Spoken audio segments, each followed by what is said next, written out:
आयशा ने जब अपने मायके की दोहरी पार की थी, तब उसने सिर्फ घर नहीं छोड़ा था, बल्कि अपनी पहचान, अपनी भाषा और अपने बचपन की हर सुरक्षित याद पीछे छोड़ दी थी।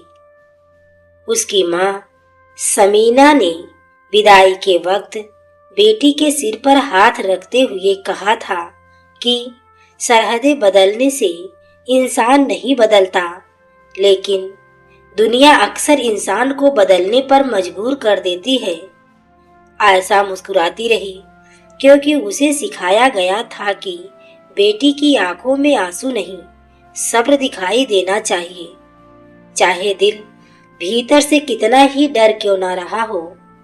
भारत में ससुराल का दरवाजा खुला, मगर वह एहसास नहीं खुला जिसकी उम्मीद लेकर आयशा इतने लंबे सफर पर आई थी।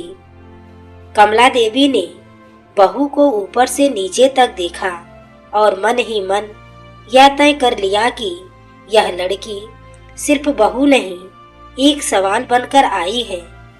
उनके भीतर समाज की आवाज गूंज रही थी, जो कहती थी कि पाकिस्तान से आई लड़की पर आंख बंद करके भरोसा करना समझदारी नहीं होती।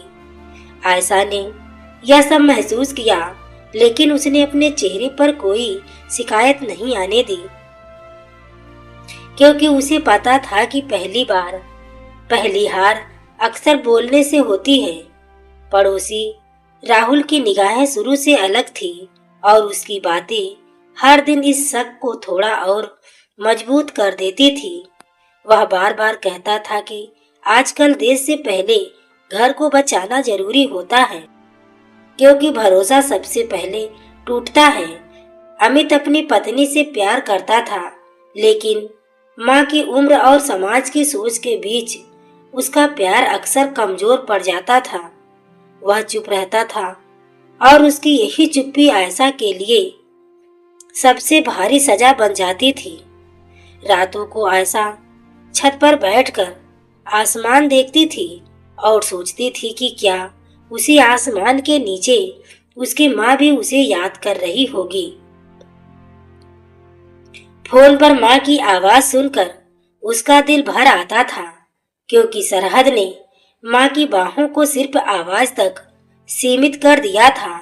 यह सिर्फ एक नई बहू की कहानी नहीं थी, यह उस औरत की कहानी थी जो दो देशों के बीच नहीं, दो सोचों के बीच फंस चुकी थी। शक, समाज और सहनशीलता की लंबी परीक्षा दिन बीतते गए और आयशा ने घर के हर कोने को अपना बनाने की पूरी कोशिश की, लेकिन हर कोशिश के बाद शक और गहरा होता चला गया। कभी खाना जरा देर से बना तो उसकी वजह परवरिश बन गई, और कभी किसी रिश्तेदार की बात पर उसकी चुप्पी को चालाकी समझ लिया गया। कमला देवी कुछ कहती नहीं थी, लेकिन उनकी चुप्पी में ऐसे सवाल होते थे जो शब्दों से ज्यादा चुभते थे। राहुल मोहल्ले में बैठकर यह बताना नहीं भूलता था कि बाहर से आई बहुएं अक्सर घरों की शांति बिगाड़ देती हैं। कुछ लोग उसकी बातों से सहमत होते थे और कुछ चुप रहते थे, लेकिन वही चुप्पी आयशा को हर दिन थोड़ा और तोड़ देती थी। अमित यह सब देखता था, समझता भी था, लेकिन हर बार वह सोचकर पीछे हट जाता था कि माँ और समाज दोनों को एक साथ नाराज नहीं किया जा सकता। एक रात आयशा ने हिम्मत करके कहा कि रोज खुद को साबित करना किसी भी इंसान को अंदर से खत्म कर देता है। उसने कहा कि उसने देश बदला है, अपनी नीयत नहीं। लेकिन लोग नीयत देखने से पहले पासपोर्ट देख लेते हैं। अमित ने उसकी बात सुनी, लेकिन उसके पास कोई जवाब नहीं था, क्योंकि जवाब देने के लिए हिम्मत चाहिए होती है। उधर पाकिस्तान में बैठी माँ समीना हर नमाज में बेटी का नाम लेती थी और यह दुआ मांगती थी कि मेरी बेटी को इंसान समझा जाए। आयशा बीमार पड़ने पर भी चुपचाप काम करती रही, क्योंकि उसे डर था कि बीमारी भी किसी नए शक का कारण बन जाएगी। वह जानती थी कि अगर आज उसने कमजोरी दिखाई तो कल उसकी मजबूरी को ही उसकी पहचान मान लिया जाएगा। यह सहनशीलता की वह परीक्षा थी जहां हर सवाल का जवाब खामोशी से देना पड़ता है। हादसा, सच और इंसान की जीत। फिर वह रात आई जिसने हर शक, हर डर और हर सोच को एक ही पल में बेनकाब कर दिया। अमित का एक्सीडेंट हुआ और घर में पहली बार ऐसा सन्नाटा पसरा जिसमें किसी के पास सोचने का वक्त नहीं था। आयशा ने बिना किसी से पूछे एम्बुलेंस बुलाई, अस्पताल भागी और अपने गहने डॉक्टर के हाथ में रख दिए। उस पल उसके लिए ना भारत मायने रखता था, ना पाकिस्तान, बल्कि सिर्फ वह इंसान जरूरी था जिसकी सांसें थम रही थी। अस्पताल के बाहर बैठी आयशा ने पहली बार दिल खोलकर रोया, क्योंकि अब उसे किसी को कुछ साबित नहीं करना था।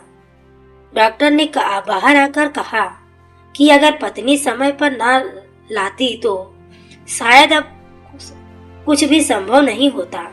कमला देवी की आंखों से आंसू बह निकले, क्योंकि पहली बार उन्हें समझ आया कि वफादारी कभी देश नहीं देखती।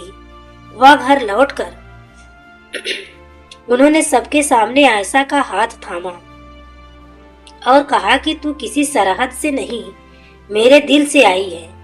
आयशा रो पड़ी, क्योंकि पहली बार उसे शक नहीं, अपनापन मिला था। अमित ने भी चुप्पी तोड़ी और समझा कि प्यार सिर्फ महसूस करने से नहीं, निभाने से साबित होता है।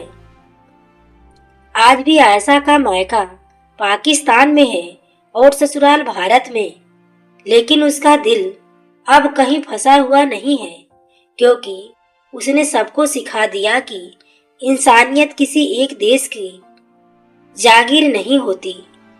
तो दोस्तों, आपको यह कहानी कैसी लगी कमेंट में जरूर बताएं। कहानी अच्छी लगी हो तो वीडियो को लाइक, शेयर, सब्सक्राइब करें और हाइप करना ना भूलें। पूरी वीडियो को देखने के लिए आपको तहे दिल से धन्यवाद।